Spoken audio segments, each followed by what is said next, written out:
Hello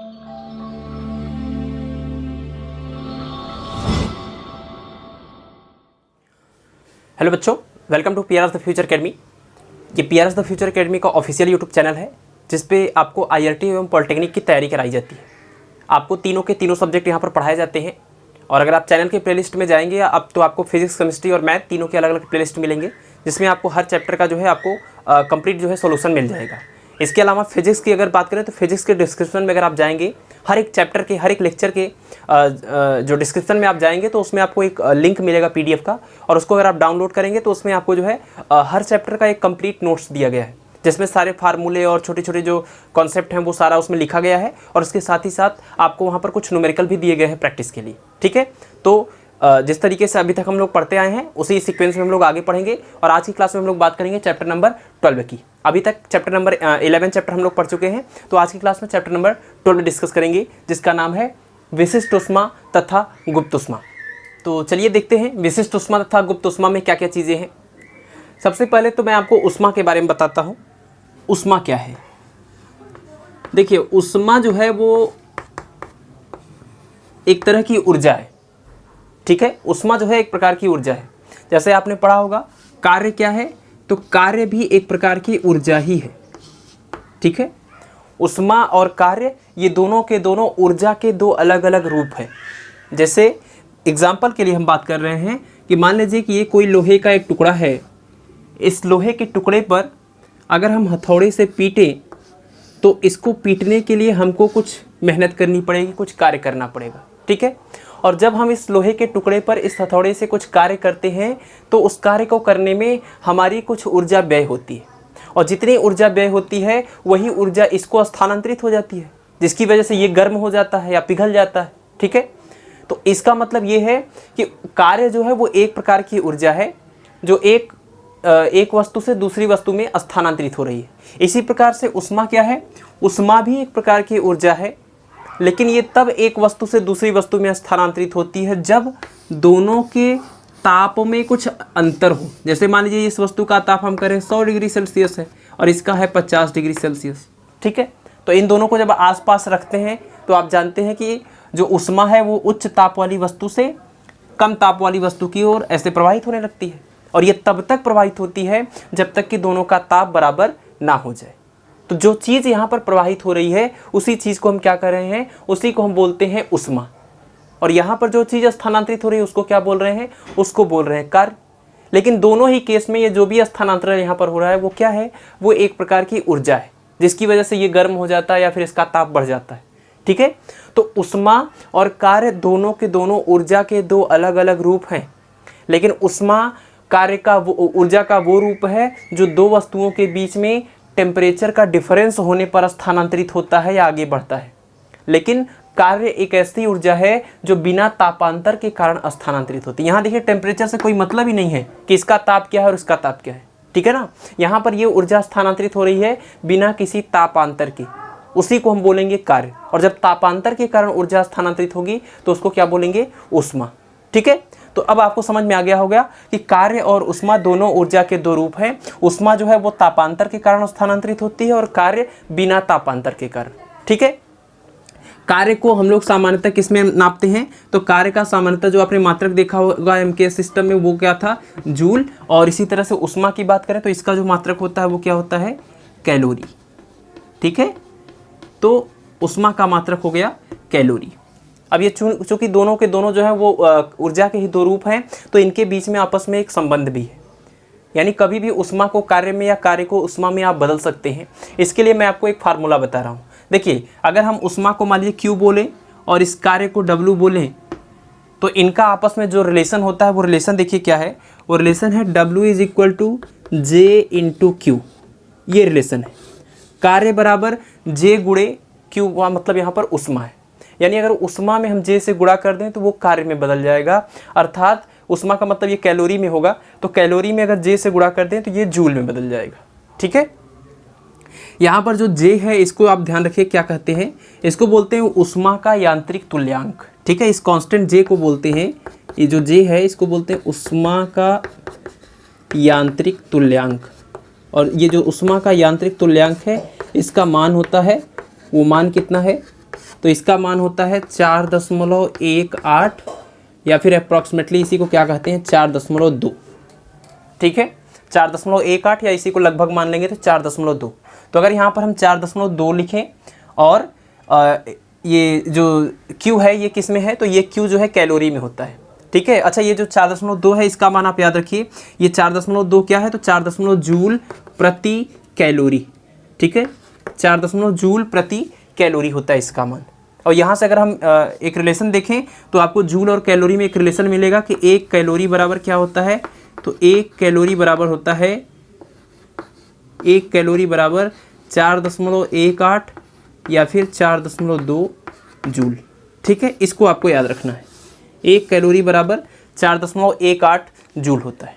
ठीक है, और W बराबर JQ वाला रिलेशन आपको याद रखना है। ठीक है, कि अगर Q का मान पता है उसमें J से गुणा कर देंगे तो वो W में बदल जाएगा। चलिए 1 कैलोरी की बात करते हैं अब। 1 कैलोरी उष्मा कितनी उष्मा होती है इसको हमको समझना है। तो आप परिभाषा याद रखिए कि 1 ग्राम जल, मान लीजिए आपने 1 ग्राम जल लिया। ठीक है, और 1 ग्राम जल का जो टेम्परेचर है किसी टाइम हम मान रहे हैं वो है 14.5 डिग्री सेल्सियस।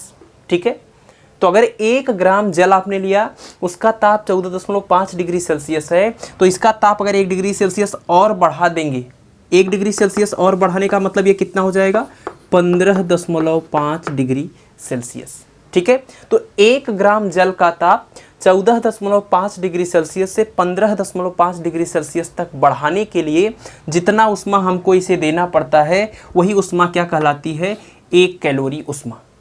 ठीक है, यानी 1 कैलोरी वह उष्मा है जो 1 ग्राम जल का ताप 1 डिग्री सेल्सियस बढ़ाने के लिए, और वो 1 डिग्री सेल्सियस कहाँ से कहाँ ये याद रखना है आपको। 4 से 5 करेंगे तब भी तो 1 डिग्री सेल्सियस हुआ, 0 से 1 करेंगे तब भी तो 1 डिग्री सेल्सियस हुआ, लेकिन नहीं, 1 ग्राम जल का ताप 14.5 से जब 15.5 करते हैं तो इस दौरान 1 डिग्री सेल्सियस ही तो बढ़ा।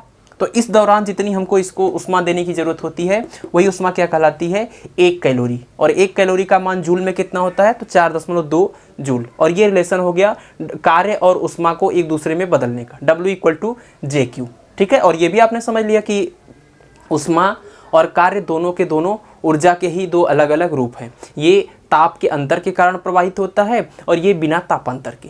ठीक है, अब हम लोग समझेंगे इस चैप्टर का अपना एक ये जो मेन हेडिंग है, विशिष्ट उष्मा क्या होता है। देखिए नाम से ही क्लियर है कि विशिष्ट उष्मा भी एक प्रकार से उष्मा ही है, लेकिन जो विशिष्ट उष्मा है उसकी परिभाषा अगर हम देखें तो इसकी परिभाषा इस तरीके से है, विशिष्ट उष्मा, विशिष्ट उष्मा।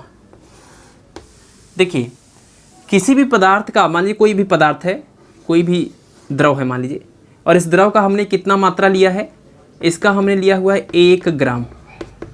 ठीक है, किसी भी द्रव के 1 ग्राम का ताप 1 डिग्री सेल्सियस बढ़ाना है, यानी ताप में जो हमको वृद्धि करनी है वो मान लीजिए 1 डिग्री सेल्सियस करनी है। तो किसी द्रव के 1 ग्राम का ताप 1 डिग्री सेल्सियस बढ़ाने के लिए जितनी उष्मा इसे देनी पड़ती है उसी उष्मा को कहते हैं इस द्रव की विशिष्ट उष्मा।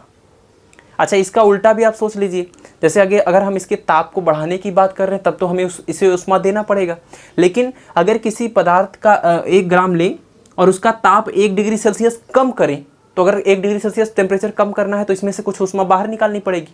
तो किसी भी पदार्थ, किसी द्रव के 1 ग्राम का ताप 1 डिग्री सेल्सियस कम करने के लिए जितनी उष्मा निकालने की ज़रूरत पड़ती है या जितनी उष्मा निकलती है उसी को बोलते हैं उस द्रव की विशिष्ट उष्मा।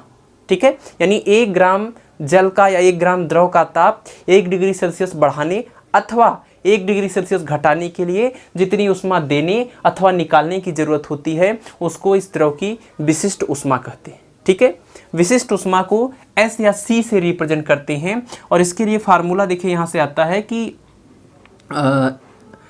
S = Q/M × T लिखिए या डेल्टा T लिखिए, ये ताप में वृद्धि का मान है। और आप देखिए ये फार्मूले से अगर M और T का मान, इसका भी मान 1 रखें, इसका भी मान 1 रखें, तो विशिष्ट उष्मा का मान किसके बराबर हो जाएगा, Q के बराबर हो जाएगा। और Q क्या है, इस पदार्थ को दी गई उष्मा या फिर इससे निकाली गई उष्मा। ठीक है, तो किसी भी द्रव को का ताप 1 डिग्री सेल्सियस परिवर्तित करने के लिए दी गई या ली गई उष्मा को ही उस पदार्थ की विशिष्ट उष्मा कहते हैं। और ये इसका फार्मूला हो गया S बराबर Q/m × T। अब मान लीजिए हम यहाँ से अगर दी गई कुल उष्मा या निकाली गई कुल उष्मा का मान निकालना चाहते हैं तो Q बराबर क्या हो जाएगा, फार्मूला Q बराबर हो जाएगा M S और T। चलिए इसको मैं डेल्टा T लिख रहा हूँ, ठीक है, डेल्टा T, जिससे आपको पता चले कि ये ताप में परिवर्तन या वृद्धि का मान, ठीक है। तो ये हो गया उष्मा के लिए फार्मूला। तो Q जहाँ पर याद रखिए ये Q जो है वो उष्मा है और जो S है वो क्या है, तो ये विशिष्ट उष्मा है, ठीक है। तो उष्मा हो गया और विशिष्ट हो उष्मा। तो किसी भी द्रव का ताप 1 डिग्री सेल्सियस बढ़ाने या घटाने के लिए दी गई या ली गई उष्मा को ही उस पदार्थ की, उस द्रव की विशिष्ट उष्मा कहते हैं। इसको S से प्रदर्शित करते हैं, S बराबर Q/m × डेल्टा T। अब बात अगर इसके मात्रक की करें, विशिष्ट उष्मा के मात्रक की करें, तो देखिए ये उष्मा है तो इसका मात्रक क्या आएगा, तो इसका मात्रक आएगा कैलोरी, ठीक है, कैलोरी। और अपान ये क्या है, m तो द्रव्यमान था और कितना लिया था हमने विशिष्ट उष्मा के केस में, इसको जो है ग्राम में ले रहे हैं, तो कैलोरी ये हो जाएगा ग्राम में कुछ मात्रा, और ताप में जो वृद्धि है उसको ले लिया डिग्री सेल्सियस में। तो विशिष्ट उष्मा का मात्रक हो जाएगा कैलोरी प्रति ग्राम डिग्री सेल्सियस, ठीक है, कैलोरी प्रति ग्राम डिग्री सेल्सियस। अब अगर एक इम्पॉर्टेंट बात यहाँ पर हम लोग याद रखें कि जल की विशिष्ट उष्मा आपको याद रखनी चाहिए, क्योंकि जल की जो विशिष्ट उष्मा है वो बहुत ही स्पेशल है। स्पेशल इसलिए है क्योंकि सामान्यतः द्रवों की विशिष्ट उष्मा उतनी नहीं होती जितनी कि जल की है, और यही इसकी खास बात है कि ये इतना उपयोगी है। जल की विशिष्ट उष्मा का मान होता है 1 कैलोरी प्रति ग्राम डिग्री सेल्सियस। मान लीजिए अगर कैलोरी को हम किलो कैलोरी मतलब ऊपर और नीचे 1000 से गुणा करें तो ये जो कैलोरी है ये किलो कैलोरी हो जाएगा और ये जो ग्राम है ये किलोग्राम हो जाएगा, ठीक है। तो जल की जो विशिष्ट उष्मा है वो है 1 कैलोरी प्रति ग्राम डिग्री सेल्सियस। इसका क्या मतलब है, इसका ये मतलब है कि जल का ताप, जल का अगर हम 1 ग्राम मात्रा लें और उस 1 ग्राम का ताप 1 डिग्री सेल्सियस बढ़ाना चाहें तो उसको हमको कितनी उष्मा देनी पड़ेगी, 1 कैलोरी। और ये अपने आप में एक बड़ी मात्रा है। सामान्यतः द्रव की विशिष्ट उष्मा इतनी नहीं होती जितनी कि जल की है, ठीक है। तो जल के 1 ग्राम का ताप 1 डिग्री सेल्सियस बढ़ाने के लिए 1 कैलोरी उष्मा देनी पड़ेगी। या इसका उल्टा भी सोच लीजिए कि जल के 1 ग्राम का ताप 1 डिग्री सेल्सियस कम करने के लिए इसमें से हमें 1 कैलोरी उष्मा बाहर भी निकालनी पड़ेगी, ठीक है। तो ये खास बात है जल की विशिष्ट उष्मा बहुत उच्च होती है, और जिनकी भी विशिष्ट उष्मा उच्च होती है उसका टेम्परेचर या तो अगर हम बढ़ाना चाहें या फिर उसको घटाना चाहें, दोनों ही केस में या तो उष्मा हम ज़्यादा देना पड़ेगा या फिर ज़्यादा उष्मा निकालना पड़ेगा, ठीक है। तो जिनकी विशिष्ट उष्मा ज़्यादा होती है वो देर से गर्म होते हैं और देर से ठंडे होते हैं, क्योंकि गर्म करने के लिए उनको बहुत ज़्यादा टेम्परेचर देंगे तब जाके उनकी मतलब उष्मा देंगे तब जाके ताप बढ़ेगा, और ठंडा करने के लिए उसमें से बहुत ज़्यादा उष्मा बाहर निकालेंगे तब जाके वो ठंडा होगा। यही खास बात है कि समुद्र के किनारे के जो इलाके हैं, है ना, समुद्री इलाके जो है जैसे कि मुंबई और ये गुजरात और पुणे इस तक की बात करें तो वहाँ पर देखिए जो पानी ज़्यादा मात्रा में उपस्थित है, और उस पानी इसीलिए वो इलाके जो है गर्मियों में ज़्यादा गर्म नहीं होते, ठंडियों में ज़्यादा ठंडे नहीं होते, क्योंकि पानी है और पानी का ताप जल्दी से बढ़ता नहीं है, जल्दी से घटता नहीं, ठीक है। तो दिन भर जब वो उष्मा लेके उसका ताप बढ़ना होता है तो इतनी ज़्यादा उष्मा, उसको बहुत ज़्यादा उष्मा की ज़रूरत होती, तब जाके उसका ताप 1 डिग्री सेल्सियस बढ़ेगा, ठीक है। तो इस प्रकार जो जल है उसकी विशिष्ट उष्मा उच्च होती है। इसके बहुत सारे फ़ायदे भी हैं, और एक फ़ायदा आपने ये देखा, इसके अलावा ये भी होता है कि आपने सुना होगा कि फसलों को बचाने के लिए क्या करते हैं, खेत में पानी भर देते हैं। तो पानी भरने से क्या होता है, पानी भरने से ये होता है कि पानी आप जानते हैं कि इसकी विशिष्ट उष्मा उच्च है, देर से गर्म होती है, देर से ठंडी होती है, इसीलिए जो है फसलों को जो है पाले या ओले नहीं लगते हैं, ठीक है। और उनकी नसों में जो बर्फ़ जो जम रहा होता है जिससे उसकी नसें फट जाती हैं पौधों की, वो सबसे उसकी सुरक्षा हो जाती है, ठीक है। इसके अलावा कोई बीमार है, कोई रोगी है, उसके पेट की सिकाई करनी है, और पेट की सिकाई करने का मतलब उसको उष्मा देनी है, तो उष्मा देने के लिए हम जल का ही प्रयोग करते हैं, किसी और महंगे द्रव का प्रयोग नहीं करते। क्यों? क्योंकि जल की विशिष्ट उष्मा उच्च होती है और ये देर से गर्म होती है, देर से ठंडी होती है। तो इससे सिकाई करने पर फ़ायदा ये होता है ये काफ़ी देर तक उष्मा देता रहता है, ठीक है ना। तो ये बात है जल के विशिष्ट उष्मा की। और एक और मैं यहीं पर आपको बता दे रहा हूँ, अगर आपने विशिष्ट उष्मा समझ लिया तो एक छोटी सी बात और अगर आप ध्यान रखेंगे तो आपको उष्माधारिता भी समझ में आ जाएगी। विशिष्ट उष्मा और उष्माधारिता में बस एक वर्ड का अंतर है कि विशिष्ट उष्मा में आपने ये बोला कि उस पदार्थ के 1 ग्राम का ताप 1 डिग्री सेल्सियस बढ़ाने के लिए आवश्यक उष्मा, ठीक है। लेकिन ऊष्माधारिता में बोलें तो ऊष्माधारिता की परिभाषा में बस इतना याद रखना है, किसी पदार्थ के कुल मात्रा का ताप, है ना, कुल मात्रा का ताप 1 डिग्री सेल्सियस बढ़ाने के लिए जितनी ऊष्मा की आवश्यकता है उसे उस पदार्थ की ऊष्माधारिता कहते हैं। ठीक है, यानी 1 ग्राम, अगर ये देखिए इसको जो है हम द्रव्यमान से भाग किया है तो ये एकांक द्रव्यमान के लिए आवश्यक ऊष्मा हो गई। अगर द्रव्यमान से भाग न किए होते, यानी ये द्रव्यमान को इधर ले जाते, तो ये Q अपान जो डेल्टा T है ये किसका मान हो जाता, तो ये ऊष्माधारिता का मान हो जाता। ठीक है, तो इसलिए आप देख लीजिए कि विशिष्ट ऊष्मा का मान होता है S बराबर Q अपान M इंटू डेल्टा T। ये विशिष्ट ऊष्मा है क्योंकि एकांक द्रव्यमान और एकांक ताप में वृद्धि के लिए है ये। लेकिन ऊष्माधारिता में कुल मात्रा हमको लेना है, बाकी चीज़ें एकदम सेम है। तो कुल मात्रा लेने के लिए इस m को यहाँ से हटाना पड़ेगा, यानी इधर ले जाएंगे। तो ये जो ऊष्माधारिता है ये किसके बराबर है, m इंटू एस के बराबर होता है। ठीक है, जो ऊष्माधारिता होती है वो m इंटू एस के बराबर होता है, जहाँ पर s क्या है विशिष्ट ऊष्मा और m क्या है कुल मात्रा या कुल द्रव्यमान। ठीक है, तो विशिष्ट ऊष्मा s और ऊष्माधारिता m इंटू में s। अब बात अगर इसके मात्रक की करें तो बस यही ग्राम यहाँ से हट जाएगा, तो क्या आ जाएगा, कैलोरी प्रति डिग्री सेल्सियस। मान लीजिए अगर ताप को केल्विन में लेंगे तो डिग्री केल्विन भी हो जाएगा। ठीक है ना, तो कैलोरी प्रति डिग्री सेल्सियस इसका मात्रक होता है, m इंटू एस से इसका मान निकाला जाता है। और ये रही पूरी बात विशिष्ट ऊष्मा के बारे में। ठीक है, और यही आपके लिए ज़्यादा इंपॉर्टेंट है, विशिष्ट ऊष्मा का जो कॉन्सेप्ट है यही आपको समझ लेना है, तो आप इसके सवाल कर पाएंगे। और रही बात फार्मूले की, तो एक ही फार्मूला आपको यहाँ पर अभी मिला है। ठीक है, अब हम लोग बात कर लेते हैं, अपना अगला टॉपिक देख लेते हैं। तो हमारा अगला टॉपिक है कैलोरी मिति का सिद्धांत। तो चलिए देखते हैं कैलोरी मिति का सिद्धांत क्या कहता है। देखिए कैलोरी मिति जो है ना, ये कैलोरी मिति, इसको कैलोरीमेट्री कहते हैं। इसमें कैलोरी मीटर से ये बना हुआ वर्ड। और कैलोरी मीटर क्या था, कैलोरी मीटर एक कॉपर का एक बर्तन था, उसकी मदद से एक एक्सपेरिमेंट किया गया था और ये पता किया गया था कि किसी भी पदार्थ, एक पदार्थ से दूसरे पदार्थ में कितनी ऊष्मा स्थानांतरित हुई। ठीक है, तो उसी पर यह आधारित है कैलोरी मिति का सिद्धांत। कैलोरी मिति का सिद्धांत ऊर्जा के संरक्षण पर आधारित है और ये कहता है कि मान लीजिए अगर आप दो वस्तुएं एक अगल बगल एक दूसरे से रखते हैं, ये किसी भी प्रकार की कोई भी वस्तु हो सकती है, ठोस, द्रव, गैस, है ना, ठोस या द्रव की हम बात करें, तो मान लीजिए कि ये दो वस्तुएं हमारे पास हैं और इसमें से एक का ताप है T1 और दूसरे का ताप है T2। ठीक है, और हम ये मान के चल रहे हैं कि T1 का जो ताप है वो T2 के ताप से ज़्यादा है, यानी ये ज़्यादा गर्म है, ये कम गर्म है। ठीक है, इसकी जो विशिष्ट ऊष्मा है वो है S1, इसकी जो विशिष्ट ऊष्मा है वो है S2, इसकी जो मात्रा है यहाँ पर जो भी पदार्थ रखा गया उसकी जो मात्रा है M1 और इसकी जो मात्रा है वो है M2।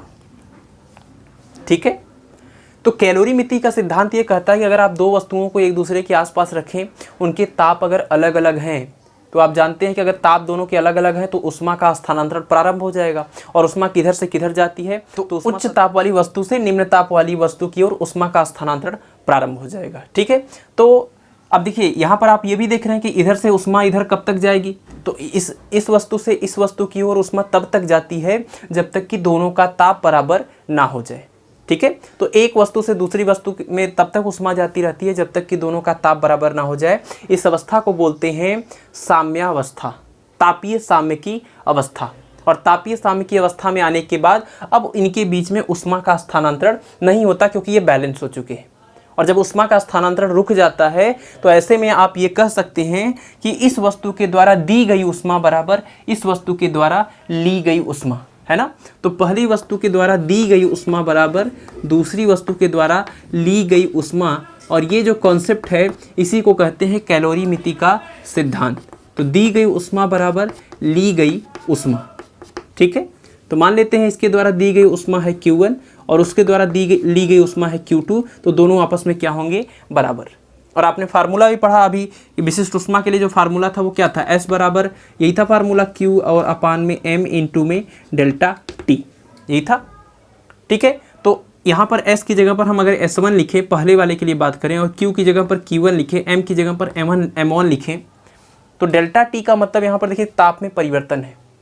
अब इस वस्तु की बात करें तो ये तो उच्च ताप वाली वस्तु थी, तो इसमें तो ऊष्मा निकली हुई है, तो इसका मतलब कि साम्यावस्था में आने के बाद अगर इनका ताप T हो गया दोनों का, तो आप समझ सकते हैं कि T जो है T1 जो था वो तो T से ज़्यादा ही था, लेकिन T2 जो था वो इस T से कम था।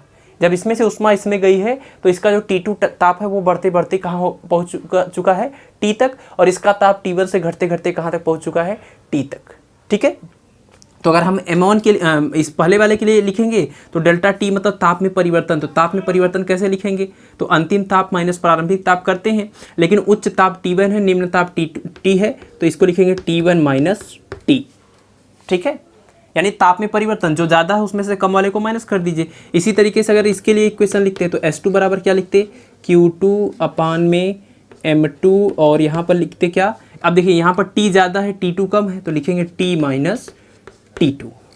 ठीक है, तो ये इन दोनों इक्वेशन से अगर हम Q1 और Q2 का मान निकाल के यहाँ पर रख दें तो ये हमारा एक फार्मूला बन जाएगा, और वो फार्मूला क्या बन जाएगा, यहाँ से ये फार्मूला है, यानी ये आ जाएगा M1 S1 T1 minus T is equal to M2 S2 और T माइनस T2। ठीक है, तो ये हो गया कैलोरीमिति के सिद्धांत का फार्मूला।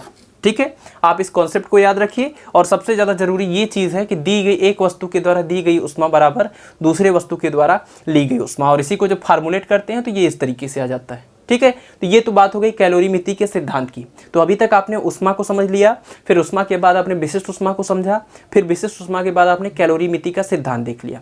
अब एक लास्ट टॉपिक बचता है इस चैप्टर का, दैट इज गुप्त उष्मा। तो चलिए गुप्त उष्मा को समझने की कोशिश करते हैं। अब जैसे नाम से ही देखिए क्लियर है, गुप्त उष्मा है यानी छुपी हुई उष्मा है, और छुपी हुई उष्मा बोलने का क्या मतलब है, सामान्यतः देखिए हम लोग ये जानते हैं कि जब भी किसी वस्तु को उष्मा दी जाती है तो उसका ताप बढ़ता है ना।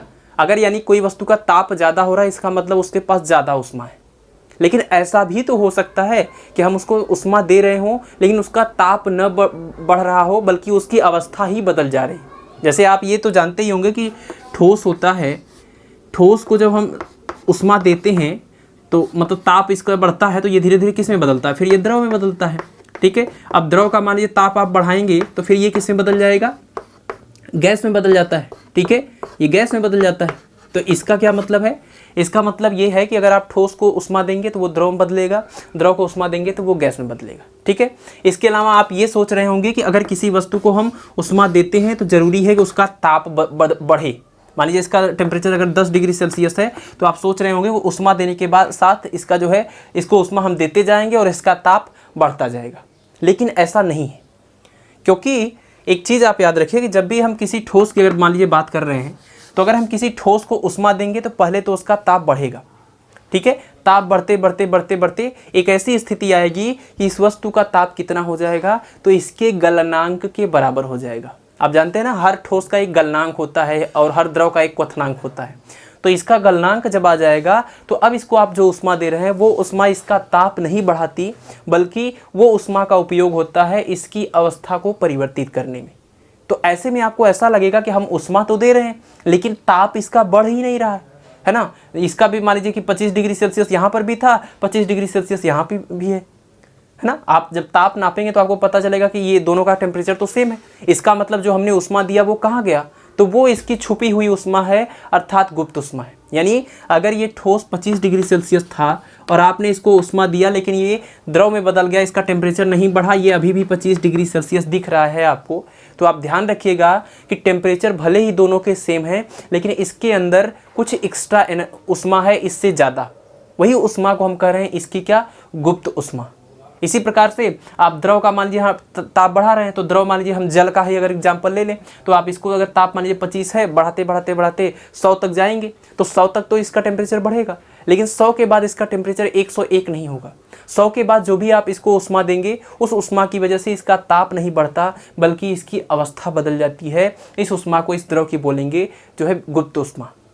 लेकिन जब ठोस से द्रव में ये बात हो रही है तो इसको क्या बोलते हैं, ठोस से द्रव के केस में इसको बोलते हैं गलन की गुप्त उष्मा, है ना, इसको बोलते हैं गलन की गुप्त उष्मा।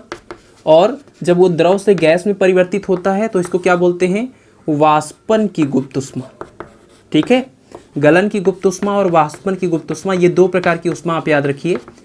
और गुप्त उष्मा का मतलब मैंने क्या बताया आपको, गुप्त उष्मा का मतलब ये है कि अगर किसी वस्तु को हम उष्मा दें लेकिन वो उष्मा उस वस्तु का ताप बिना बदले उसकी अवस्था में परिवर्तन कर दे। ठीक है, तो किसी भी पदार्थ को अगर आपने उष्मा दिया, उष्मा देने के बाद ताप परिवर्तन के बिना, अगर उस उष्मा की वजह से ताप परिवर्तन के बिना ही उस वस्तु की अवस्था परिवर्तित हो जाए, ठीक है, अवस्था परिवर्तित हो जाए, तो दी गई उष्मा को क्या बोलेंगे, तो दी गई उष्मा को गुप्त उष्मा कहते हैं। दो प्रकार से आपने इसको देखा कि अगर ये जो कंडीशन है, ये जो अवस्था परिवर्तन है, अगर वो ठोस से द्रव में हो रहा होगा तो इसको बोलेंगे गलन की गुप्त उष्मा, अगर वो द्रव से गैस में हो रहा होगा तो उसको बोलेंगे वाष्पन की गुप्त उष्मा, ठीक है।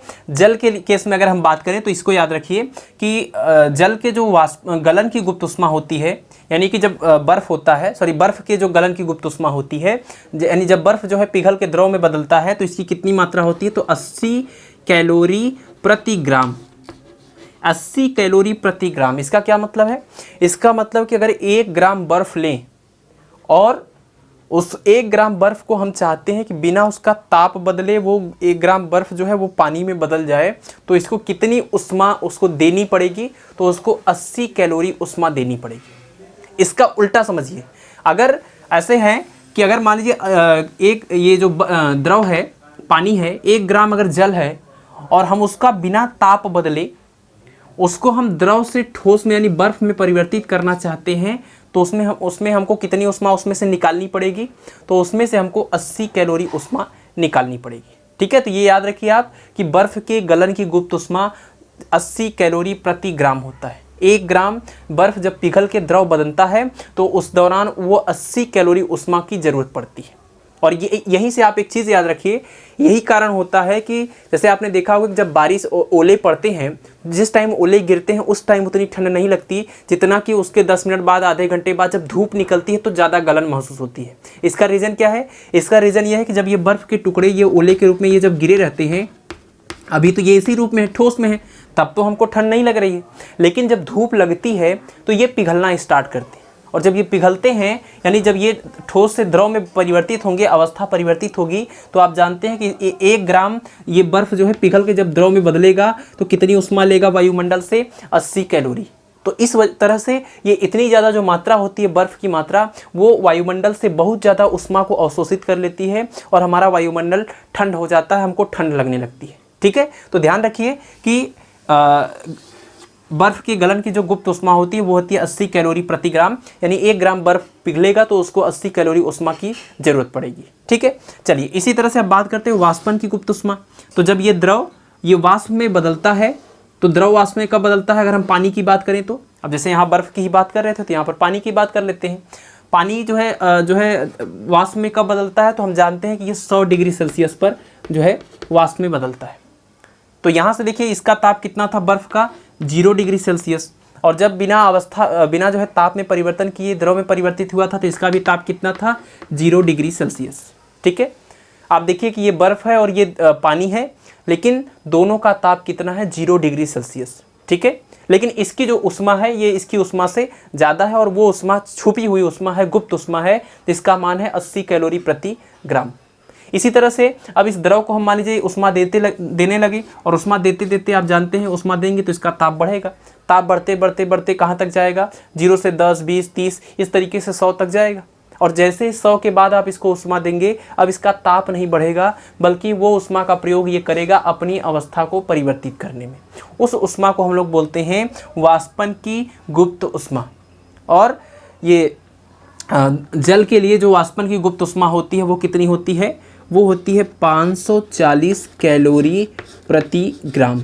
यानी 1 ग्राम जल जो है उसको अगर आप वाष्प में बदलना चाहते हैं बिना उसका ताप परिवर्तित किए, तो उसको 540 कैलोरी उष्मा देनी पड़ेगी। यानी जो वाष्प होता है वो वाष्प जब बनता है, और इसका भी ताप 100 डिग्री सेल्सियस है, इस उबलते हुए द्रव का ताप भी 100 डिग्री सेल्सियस है, लेकिन इसके 1 ग्राम में 540 कैलोरी उष्मा अधिक है, जिसको हम उसकी गुप्त उष्मा कहते हैं, ठीक है। तो ये बात याद रखिए कि 100 डिग्री सेल्सियस पर उबलते हुए जल और 100 डिग्री सेल्सियस वाले इस वाष्प में दोनों का ताप भले ही बराबर है, लेकिन वाष्प के पास जो उष्मा है, गुप्त उष्मा है, वो ज़्यादा है। इसी वजह से रोटी बनाते हुए जब हम भाप से जलते हैं तो उस भाप की जलन बहुत ज़्यादा होती है, जबकि 100 डिग्री सेल्सियस पर उबलते हुए पानी से जलते तो उतनी जलन ना होती है ना। तो दोनों का ताप भले ही बराबर है, लेकिन वाष्प की जो गुप्त उष्मा है वो ज़्यादा है, इस वजह से हमको जलन ज़्यादा महसूस होती है। ठीक है, तो इस चैप्टर में बस 2 ही कॉन्सेप्ट पर आपको सबसे ज़्यादा फोकस करना था, वो ये था विशिष्ट उष्मा की परिभाषा क्या है, क्या कॉन्सेप्ट है, जल के लिए मान कितना होता है, फिर दूसरा था गुप्त उष्मा। तो मैंने आपको विशिष्ट उष्मा के बारे में बताया, जल की विशिष्ट उष्मा का मान बताया, फिर मैंने आपको गुप्त उष्मा से कैलोरीमिति का सिद्धांत बताया और उसके बाद गुप्त उष्मा की परिभाषा आपको समझाया, उसके बाद दोनों प्रकार की गुप्त उष्मा के बारे में बता दिया और जल के लिए ये मान भी बता दिया आपको। ठीक है, तो ये सारे मान आप याद रखिए। ये सारा जो है कॉन्सेप्ट कंप्लीट हो चुका है विशिष्ट उष्मा तथा गुप्त उष्मा का। अब हर चैप्टर की तरह अब इस चैप्टर के भी कुछ इंपॉर्टेंट न्यूमेरिकल करते हैं। तो चलिए शुरू करते हैं। तो क्वेश्चन नंबर 1 लेते हैं इस चैप्टर का, और क्वेश्चन नंबर 1 देखिए क्या दिया है। 420 ग्राम स्प्रिट जिसकी विशिष्ट उष्मा 0.6 कैलोरी प्रति ग्राम डिग्री सेल्सियस है को 15 डिग्री सेल्सियस से 65 डिग्री सेल्सियस तक गर्म करने में कितने कैलोरी उष्मा की आवश्यकता होगी। ठीक है, यानी स्प्रिट का मात्रा दिया हुआ है, यानी द्रव्यमान दिया हुआ है, m का मान है 420 ग्राम। ठीक है, फिर उसके बाद दिया हुआ है विशिष्ट उष्मा इसका दिया हुआ है, s का मान कितना है 0.6 कैलोरी प्रति ग्राम डिग्री सेल्सियस, और इसके बाद दिया हुआ है इसका ताप कहाँ से कहाँ तक परिवर्तित हो रहा है, तो 15 डिग्री सेल्सियस से 65 डिग्री सेल्सियस तक। इसका मतलब कि आप 65 में से अगर 15 घटा देंगे तो यह आ जाएगा 50 डिग्री सेल्सियस ताप में होने वाले परिवर्तन का मान या वृद्धि का मान। ठीक है, अब इतना जो है दिया हुआ है। अब पूछ रहे हैं कि इतना अगर ताप बढ़ाना चाहते हैं तो कितनी उष्मा देने की ज़रूरत होगी। तो कितनी उष्मा देने की ज़रूरत होगी, इसके लिए आपको फार्मूला पढ़े तो विशिष्ट उष्मा का फार्मूला देखिए, S बराबर Q/m इंटू डेल्टा टी होता है। तो यहाँ से अगर हम Q का मान निकाल लें, Q बराबर हो जाएगा m into S into delta T, सबके मान रख दीजिए। तो m का मान कितना है, ये है 420 ग्राम, S का मान है 0.6 और डेल्टा टी का मान है 50। इन सब को मल्टीप्लाई करेंगे तो ये आंसर किस में आएगा, कैलोरी में, और कैलकुलेट करने के बाद आएगा 12,600 कैलोरी। ठीक है, तो इसका मतलब कि कितनी उष्मा देने की ज़रूरत पड़ेगी, तो 12,600 कैलोरी। तो 4 ऑप्शन इसमें दिए हुए हैं, एक ऑप्शन है 12,600, दूसरा है 1260, तीसरा है 3,000 और चौथा है 3,260। तो कौन सा करेक्ट हो जाएगा, 12,600 कैलोरी। ठीक है, तो क्वेश्चन नंबर 1 का ऑप्शन नंबर 1 ही करेक्ट होगा। चलिए अब क्वेश्चन नंबर 2 देखते हैं। क्वेश्चन नंबर 2 दिया है कि 0.5 किलोग्राम द्रव्यमान का ताप 20 डिग्री सेल्सियस बढ़ने पर गैस के अणुओं की ऊर्जा में वृद्धि होगी, और क्या दिया है, गैस की विशिष्ट उष्मा का मान है 20 कैलोरी प्रति ग्राम डिग्री सेल्सियस। ठीक है, और ऑप्शन जो दिए हैं वो है 840 जूल, 8,400 जूल, 1,680 जूल और 0। ठीक है, अब देखिए क्वेश्चन नंबर 2 की हम बात कर रहे हैं। इसमें 0.5 किलोग्राम द्रव्यमान दिया है, m का मान है 0.5 किलोग्राम। तो अगर हम इसको ग्राम में बदल दें तो 0.5 × 10⁻³ ग्राम, यानी कि ये मल्टीप्लाई कर देंगे तो आ जाएगा 500 ग्राम। ठीक है, अब इसके बाद क्या दिया है, 20 डिग्री सेल्सियस ताप में वृद्धि हो रही, तो डेल्टा टी का मान कितना हो जाएगा, 20 डिग्री सेल्सियस। ठीक है, आगे दिया हुआ है कि गैस के अणुओं में कितनी वृद्धि होगी अगर विशिष्ट उष्मा का मान कितना है, तो विशिष्ट उष्मा का मान है 20 कैलोरी प्रति किलोग्राम डिग्री सेल्सियस, कैलोरी प्रति किलोग्राम डिग्री सेल्सियस। यहाँ पर एक चीज़ बहुत केयरफुल रहिए आप, देखिए यहाँ पर जो विशिष्ट उष्मा का मान दिया था वो कैलोरी प्रति ग्राम डिग्री सेल्सियस में दिया था।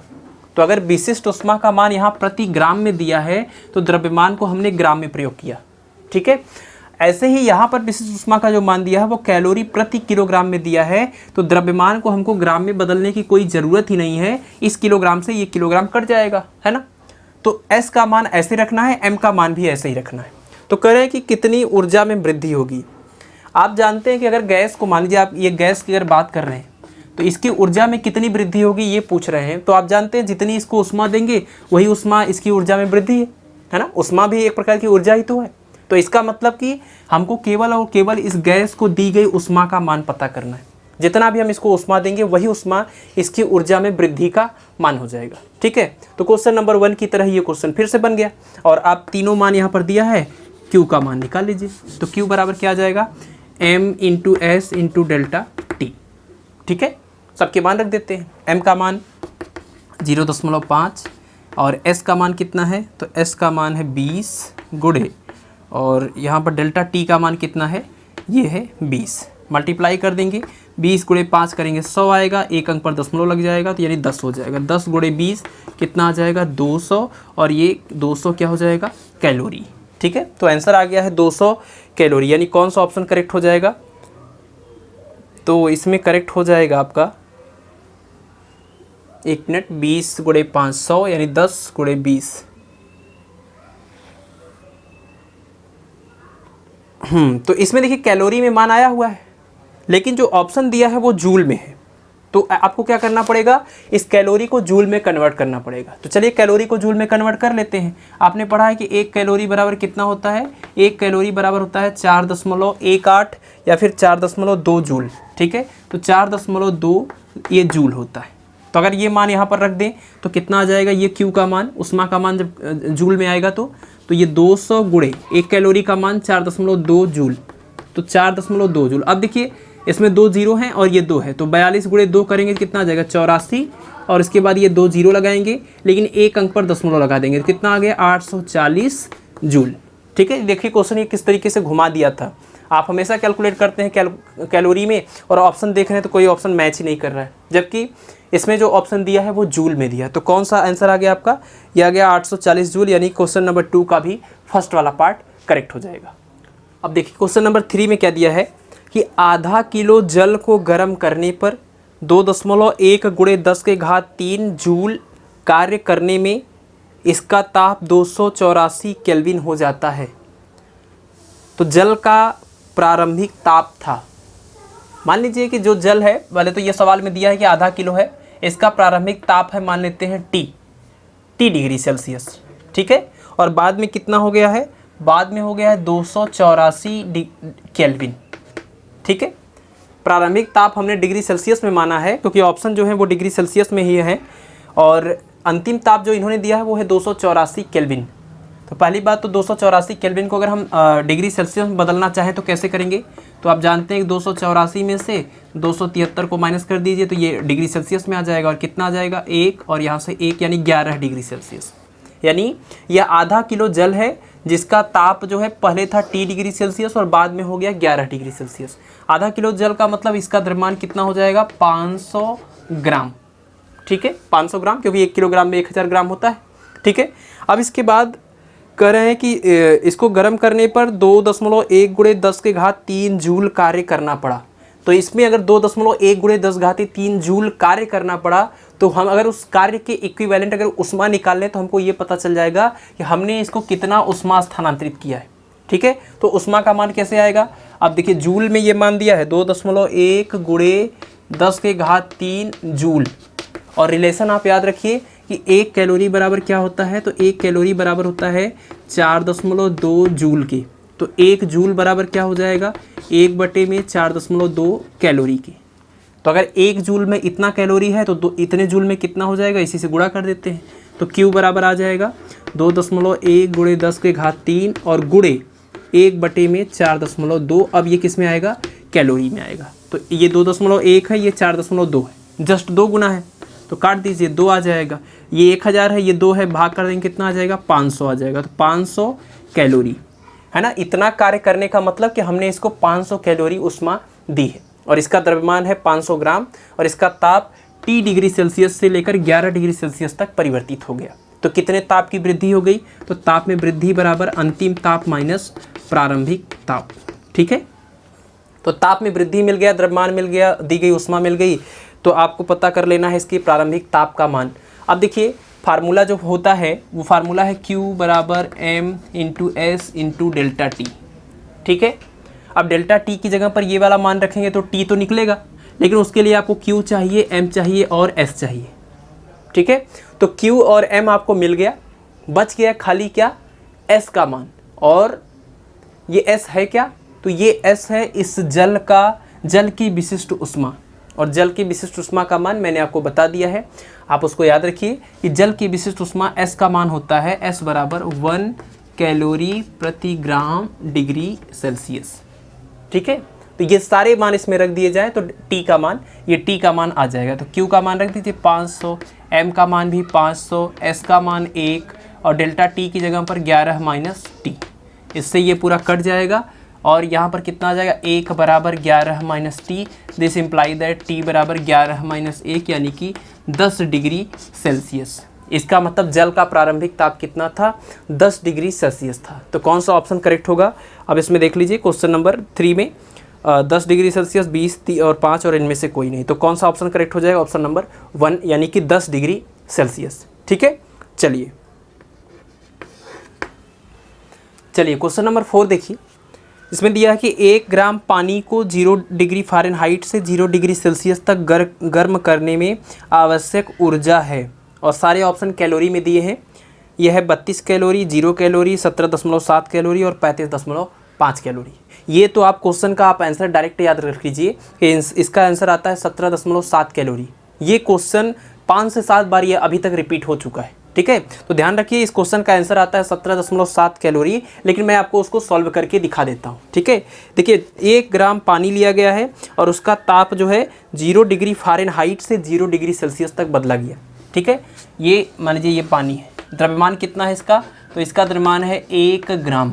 विशिष्ट ऊष्मा हम लोग जानते ही हैं, पानी या जल का विशिष्ट ऊष्मा कितना होता है, 1 कैलोरी प्रति ग्राम डिग्री सेल्सियस। ठीक है, और इसका ताप 0 डिग्री फ़ारेनहाइट से कहाँ तक परिवर्तित किया गया, तो 0 डिग्री सेल्सियस तक। अब हम जानते हैं कि ये जो मान हमने लिखा है, ये इसमें जो टेम्परेचर का मात्रक है वो डिग्री सेल्सियस है। तो हमको तो पहले ये पता करना पड़ेगा कि 0 डिग्री फ़ारेनहाइट जो है वो कितने डिग्री सेल्सियस के बराबर होता है, तब जाके हम पता कर पाएंगे कि हमने इसको कितनी ऊष्मा दी। ठीक है, तो 0 डिग्री फ़ारेनहाइट को अगर डिग्री सेल्सियस में बदलना है तो आपने ताप के पैमाने चैप्टर पढ़ा ही होगा, और अगर नहीं पढ़ा है तो प्लेलिस्ट में जाइए और ताप के पैमाने चैप्टर में आप इसको क्लियर करिए कि कैसे एक पैमाने को दूसरे पैमाने में ताप को जो है बदला जाता है। ठीक है, मैं बता देता हूँ यहाँ पर फार्मूला आपको, C/5 बराबर F माइनस 32/9। अब F की जगह पर 0 रख देंगे तो C का सेल्सियस में मान आ जाएगा, तो C/5 बराबर 0 माइनस 32/9 गुणा कर दीजिए तो C बराबर आ जाएगा -160/9 डिग्री सेल्सियस, है ना। इसका मतलब कि तापमान कहाँ से कहाँ तक बदला है, तो -160/9 डिग्री सेल्सियस से लेकर 0 डिग्री सेल्सियस तक ताप परिवर्तित किया गया, यानी बढ़ाया गया। तो आपको बताना है कि इसकी ऊर्जा में कितनी वृद्धि हो जाएगी, कितना इसको ऊर्जा जो है आवश्यक ऊर्जा है, ये करने के लिए कितनी ऊर्जा देने की ज़रूरत है। तो कितनी ऊर्जा देने की ज़रूरत है, अर्थात हमने कितनी इसको ऊष्मा दी है, क्योंकि वही ऊष्मा ही तो इसकी ऊर्जा है। आपको मैंने बता ही दिया कि ऊर्जा, ऊष्मा, कार्य ये सब एक ही चीज़ें होती हैं, बस इनके मात्रक अलग अलग तरीके से लिखे जाते हैं और थोड़ा सा एक कॉन्सेप्ट का डिफरेंस है। अब यहाँ से देखिए, अगर हम टेम्परेचर का डिफरेंस पता करना चाहें तो डेल्टा टी कैसे आएगा, अंतिम माइनस प्रारंभिक, तो 0 माइनस -160/9, तो कितना आ जाएगा, माइनस माइनस प्लस, यानी 160/9 डिग्री सेल्सियस। ये हो गया ताप में वृद्धि का मान। ठीक है, तो ताप में वृद्धि आ गया, m है, s है, तो q का मान निकाल लीजिए, q बराबर ms डेल्टा t। m का मान 1, s का मान 1 और डेल्टा t का मान कितना है, तो डेल्टा t का मान है 160/9। ठीक है, अब 9 से भाग करना है, तो 9 से इसमें भाग कर दीजिए तो आ जाएगा 1, यहाँ से कितना बचेगा, ये बचेगा 7। ठीक है, अब 7 है तो यानी 70 हो जाएगा पूरा, तो 7 बार ले जाएंगे, 9 7 63, फिर 7 बचेगा तो दशमलव ले जाएंगे, फिर ये 0 हो जाएगा 70, यानी 17.777 आता रहेगा। तो आप 17.7 लिख लीजिए, और ये Q का मान है, ऊष्मा का मान है, तो किस में आएगा, कैलोरी में आ जाएगा। ठीक है, और सारे ऑप्शन आपके कैलोरी में दिए भी हैं, तो आपको जूल में बदलने की ज़रूरत नहीं। ठीक है, तो इसका आंसर कितना आ गया, 17.7 कैलोरी। और ये आंसर तो आप याद कर लीजिए, ये क्वेश्चन बहुत ज़्यादा इंपॉर्टेंट है। ठीक है, क्वेश्चन नंबर 4 बहुत इंपॉर्टेंट है। चलिए अब क्वेश्चन नंबर 5 की बात करते हैं। क्वेश्चन नंबर 5 देखिए, इसमें दिया हुआ है कि 50 ग्राम जल तुल्यांक वाले उष्मा मापी में 40 डिग्री सेल्सियस पर 150 ग्राम जल भरा हुआ है। विकिरण द्वारा 0.8 किलो कैलोरी उष्मा उससे निकल जाए तो जल का ताप कितना होगा। ऑप्शन है 5 degree Celsius, 50 degree Celsius, 36 degree Celsius और 100 डिग्री सेल्सियस। ठीक है, पहले तो इसमें एक वर्ड आया है जल तुल्यांक। मैं इसके बारे में आपको बता दूं कि जल तुल्यांक जो होता है वो उष्माधारिता जो आपने पढ़ा है बिल्कुल वही चीज़ होती है। उष्माधारिता और जल तुल्यांक एकदम सेम होता है, यानी m/s के बराबर होता है। लेकिन उष्माधारिता का मात्रक आपने देखा था कैलोरी प्रति ग्राम होता था, जबकि जल तुल्यांक का जो मात्रक होता है वो केवल और केवल द्रव्यमान का मात्रक होता है, अर्थात ग्राम में होता है। ठीक है। तो जो जल तुल्यांक का मान दिया है इसका मतलब m इंटू एस का मान दिया है, और कितना दिया है ये 50 ग्राम, ठीक है। इसीलिए देखिए ये ग्राम में दिया हुआ, जल तुल्यांक ग्राम में ही आता है। अब इसके बाद करें उष्मा मापी यानी कैलोरीमीटर की बात हो रही है। बर्तन है ना, ये कोई बर्तन है जिसके अंदर ये द्रव भरा हुआ है, और इस बर्तन का ताप अभी है कितना 40 डिग्री सेल्सियस, ठीक है। इसमें से जब कुछ उष्मा निकल जाएगी, कितनी उष्मा निकल जाएगी विकिरण द्वारा, तो 0.8 किलो कैलोरी।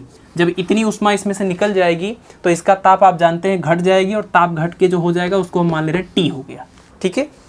और इसमें जो द्रव भरा है वो कितना है, इस द्रव का द्रव्यमान कितना है, तो 150 ग्राम, और विकिरण द्वारा इसमें से 0.8 कैलोरी उष्मा निकल रही है। तो आप जानते हैं उस कैलोरी मिति का सिद्धांत कहता है कि दी गई उष्मा बराबर होती है ली गई उष्मा, और टोटल जो उष्मा इसमें से निकला है वो कितना है 0.8 कैलोरी। तो कहाँ कहाँ से उष्मा निकला होगा, एक तो इस द्रव में से निकला होगा, और दूसरा इस कैलोरी मीटर यानी इस बर्तन में से, है ना, दोनों में से उष्मा निकला होगा, उष्मा विकिरण द्वारा निकल रहा है।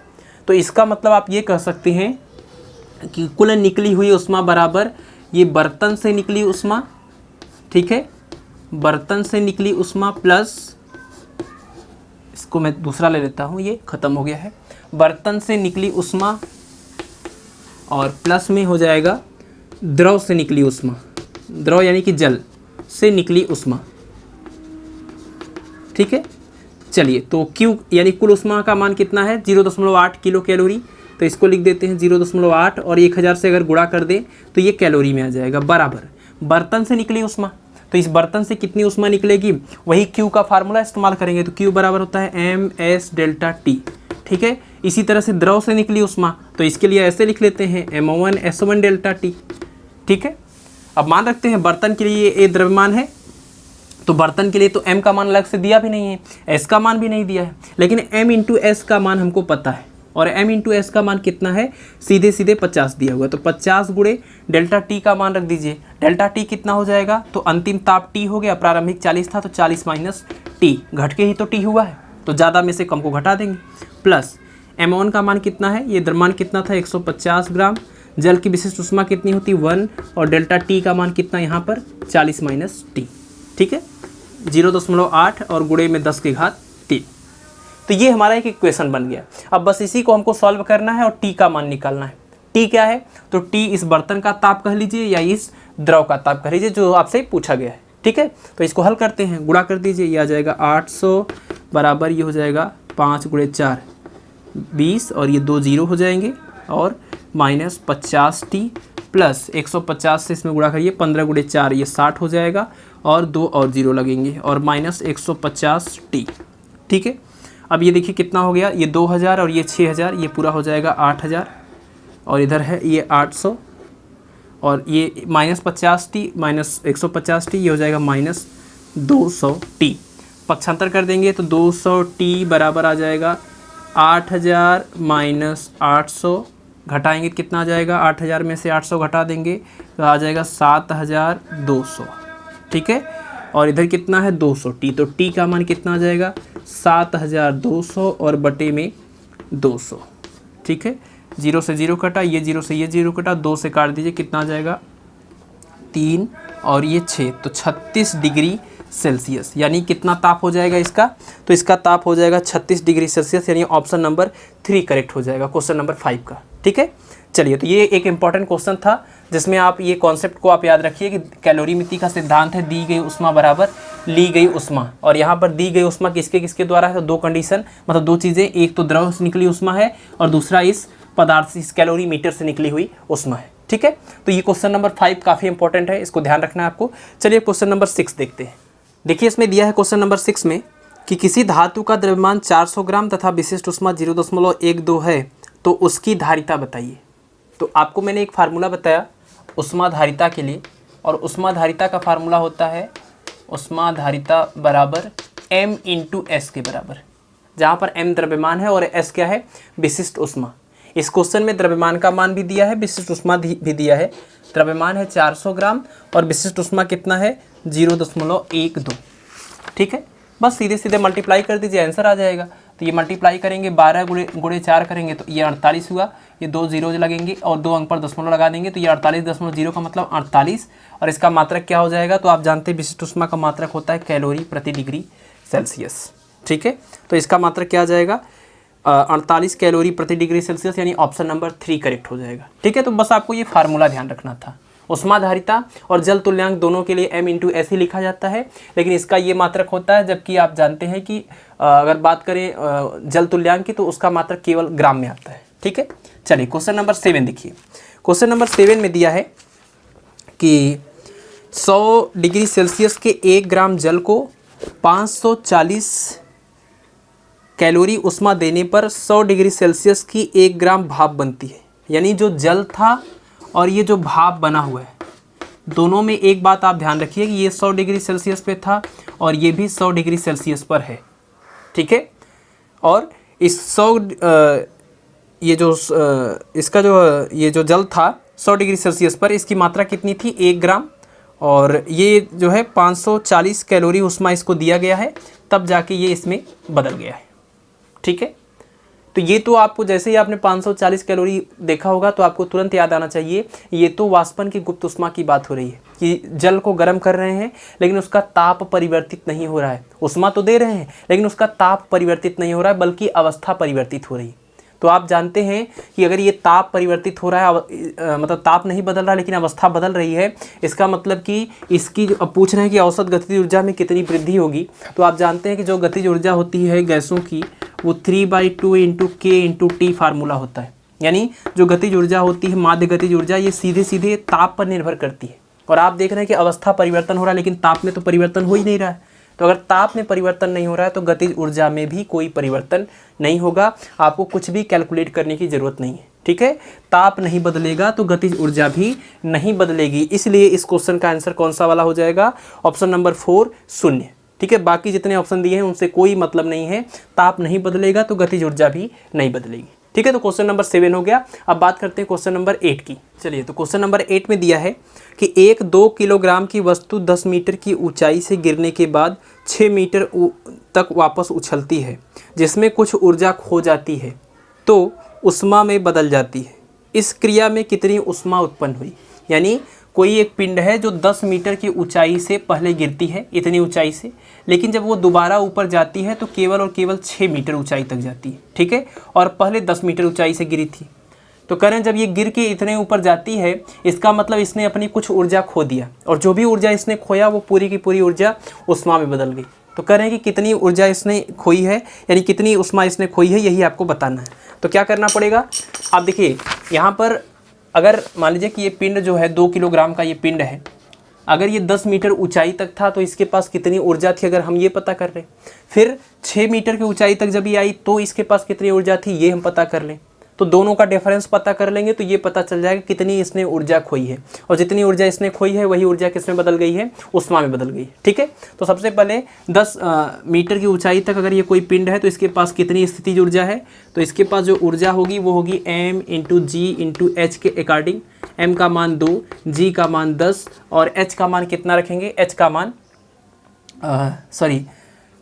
का मान दिया हुआ है 10। ठीक है, तो 10 दूना 20 गुणे 10 कितना आ जाएगा, ये 200 जूल। यानी 10 मीटर की ऊंचाई पर इस पिंड की जो ऊर्जा थी वो थी 200 जूल। इसी तरह से 6 मीटर की ऊंचाई पर जब ये उछल के गई तब इसके पास कितनी ऊर्जा थी, m इंटू जी इंटू एच, तो यह आ जाएगा 2 गुणे 10 गुणे h का मान 6, 6 गुणे 2 12, 10 में 120 जूल। ठीक है, यानी ये पिंड जब 10 मीटर की ऊंचाई तक थी तो इसके पास इतनी ऊर्जा थी, 6 मीटर की ऊंचाई तक गई तो इसके पास इतनी ऊर्जा बची। तो कितनी ऊर्जा की हानि हो गई या कितना नुकसान हो गया, तो U1 माइनस U2, यानी 200 माइनस 120 कितना हो जाएगा, ये हो जाएगा 80 जूल। यानी इस पिंड की 80 जूल एनर्जी जो है वही जो है यहाँ पर लॉस हो गई, और जितनी लॉस हुई वही किस में बदल गई होगी, वही जो है उष्मा में बदल गई। ठीक है, तो इसलिए जो उष्मा उत्पन्न होगी वो 80 जूल उष्मा उत्पन्न होगी। तो इसका ऑप्शन कौन सा करेक्ट हो जाएगा, इस क्वेश्चन नंबर 8 का जो ऑप्शन होगा वो हो जाएगा 80 जूल, यानी ऑप्शन नंबर 3। ठीक है, चलिए क्वेश्चन नंबर 9 देख लीजिए। क्वेश्चन नंबर 9 है 250 ग्राम द्रव्यमान वाले एक पिंड को 60 डिग्री सेल्सियस पर एक बर्तन में रखा गया है। उसका तापमान 0 डिग्री सेल्सियस तक लाने के लिए बर्फ़ की न्यूनतम मात्रा चाहिए, और उस धातु की, उस पदार्थ की विशिष्ट उष्मा दिया हुआ है 0.112। ठीक है, अब देखिए इसमें क्या करेंगे, पहले तो उसकी पिंड का द्रव्यमान दिया है, जिस पिंड की ये बात कर रहे हैं उसका द्रव्यमान है 250 ग्राम, और इसकी विशिष्ट ऊष्मा भी इन्होंने दिया हुआ है। विशिष्ट ऊष्मा कितना है 0.112 कैलोरी प्रति ग्राम, ठीक है, इतना दिया हुआ है। और तापमान कहाँ से कहाँ बदलना है, तो 60 पहले था, बाद में उसको 0 करना है। तो 60 से 0 करने के लिए इसका मतलब कि परिवर्तन कितना हो जाएगा, ताप में परिवर्तन का मान कितना हो जाएगा, तो यह आ जाएगा 60 डिग्री सेल्सियस, ठीक है। परिवर्तन जो है वो 60 डिग्री सेल्सियस का हो जाएगा।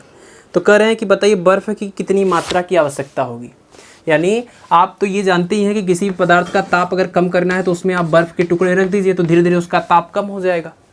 लेकिन जो बर्फ़ का टुकड़ा है वो कितना ताप लेके, कितनी ऊष्मा लेके कितना ताप में परिवर्तन करता है, ये भी आपको ध्यान रखना है। तो आप यहाँ से देखिए कि जो बर्फ़ होता है इसकी जो गुप्त ऊष्मा होती है वो होती है 80 कैलोरी प्रति ग्राम। यानी अगर ये 1 ग्राम बर्फ़ आपने लिया है तो 1 ग्राम बर्फ़ जो है वो 80 कैलोरी ऊष्मा को अवशोषित करने की क्षमता रखता है। तो आपको बताना है कम से कम कितना बर्फ़ रखें कि ये 60 डिग्री से इसका टेम्परेचर, उस धातु का टेम्परेचर 0 हो जाए। तो फिर से वही कैलोरी विधि का सिद्धांत प्रयोग करेंगे कि दी गई ऊष्मा बराबर ली गई ऊष्मा। तो इस पदार्थ के, इस धातु के द्वारा दी गई ऊष्मा कितनी हो जाएगी, तो Q के फार्मूले से M इंटू में S इंटू में डेल्टा T बराबर हो जाएगा। और कितना बर्फ़ चाहिए, तो देखिए 1 ग्राम बर्फ़ 80 कैलोरी ऊष्मा को अवशोषित कर सकता है, लेकिन यहाँ पर इतनी ऊष्मा को अवशोषित करना है, यानी इस पदार्थ ने इतनी ऊष्मा अगर इसको निकालनी है तो कितना जो है बर्फ़ चाहिए। तो 1 ग्राम बर्फ़ जो है वो 80 कैलोरी ऊष्मा को अवशोषित करता है। तो मान लेते हैं m ग्राम अगर बर्फ़ लेंगे तो वही इस पूरी ऊष्मा को अवशोषित कर लेगा, ठीक है। तो दी गई ऊष्मा बराबर ली गई ऊष्मा के बराबर कर दिया हमने, ठीक है। अब सारे मान इसमें रख दीजिए। m का मान कितना होगा, m का मान है 250, s का मान क्वेश्चन में दिया है 0.112, डेल्टा t आपने निकाल दिया 60, और m गुणे ये कितना हो गया 80। m का मान अब अगर यहाँ से निकालना है तो ये हो जाएगा 250 गुणे 0.112 गुणे 60 और बटे में 80, ठीक है। अब इसको आप जब कैलकुलेट करते हैं तो m का मान कितना आ जाता है 21 ग्राम। इसका मतलब क्या, इसका मतलब कि अगर हम इसमें 21 ग्राम बर्फ़ के टुकड़े रख दें, 21 ग्राम उसकी मात्रा हो, तो वो इस पदार्थ का ताप, जिस पदार्थ की बात ये कर रहे थे उस पदार्थ का ताप 60 से कितना कर देगा 0 डिग्री सेल्सियस, ठीक है। तो ये क्वेश्चन नंबर 9 भी थोड़ा अलग था, हटके था, तो इसको आप ध्यान रखेंगे इस तरीके से। और यहाँ क्वेश्चन नंबर 8 तो काफ़ी आसान था। लास्ट क्वेश्चन देखते हैं इस चैप्टर का, और ये कॉन्सेप्ट पर बेस्ड है। और ये क्वेश्चन है, उबलते हुए जल अथवा जल की वाष्प किसका तापक्रम अधिक होता है। यानी जो जल की वाष्प है इसका ताप ज़्यादा है, 10वां क्वेश्चन है ये, कि जो जल उबल रहा है उसका ताप ज़्यादा है। तो ध्यान रखिए, मैंने आपको बता दिया है कि उबलते हुए जल का ताप होता है 100 डिग्री सेल्सियस, और जब वो वाष्प में बदलता है उसका ताप भी होता है 100 डिग्री सेल्सियस, ठीक है। ताप तो दोनों का समान होता है। जब अगर उष्मा की बात होती तो इस उबलते हुए ये जो वाष्प है इसका ताप ज़्यादा होता है, जबकि जल का ताप, उस जल की उष्मा क्या होती है, कम होती है, ठीक है। तो अगर उष्मा की बात होती तो वाष्प के पास ज़्यादा होती है। आप जानते हैं वाष्पन की गुप्त उष्मा 540 कैलोरी प्रति ग्राम। लेकिन ताप की बात हो रही तो ये तो आप जानते हैं कि गुप्त उष्मा की परिभाषा में यही था कि बिना ताप बदले, ठीक है। इसका मतलब कि इसका और इसका दोनों का ताप सेम है, और वो ताप कितना है 100 डिग्री सेल्सियस। तो उबलते हुए जल अथवा जल की वाष्प किसका तापक्रम अधिक होता है, तो किसी का भी अधिक नहीं होता, दोनों का बिल्कुल बराबर होता है, ठीक है। तो जो ऑप्शन दिया था वो क्या था, उबलते जल का, फिर दिया था जल की वाष्प का, और तीसरा था किसी का भी नहीं। और यही आपका करेक्ट आंसर है, किसी का भी ताप अधिक नहीं है बल्कि दोनों का ताप बराबर है, ठीक है। तो इस प्रकार विशिष्ट उष्मा तथा गुप्त उष्मा चैप्टर के सारे कॉन्सेप्ट हमने आज पढ़ लिए। इसके कुछ इंपॉर्टेंट न्यूमेरिकल भी कर लिए। तो आप सब लोग इसके फार्मूले को जो है प्रैक्टिस कर लीजिए, तैयार कर लीजिए, न्यूमेरिकल कर लीजिए। और जो भी चैप्टर अगर आपने पीछे का नहीं पढ़ा है तो प्लेलिस्ट में जाके पीछे के सारे चैप्टर के मैंने फार्मूले बता दिए हैं, न्यूमेरिकल बता दिए हैं। साथ ही साथ हर चैप्टर का जो लास्ट वाला लेक्चर होता है उसके नीचे डिस्क्रिप्शन में आपको उस चैप्टर का नोट्स भी प्रोवाइड किया जाता है, उसको आप वहाँ से डाउनलोड कर लीजिए और उस क्वेश्चन को भी प्रैक्टिस करिए, ठीक है। तो चलिए पढ़ते रहिए, मिलते हैं आपसे नेक्स्ट लेक्चर में एक और नए चैप्टर के साथ। धन्यवाद।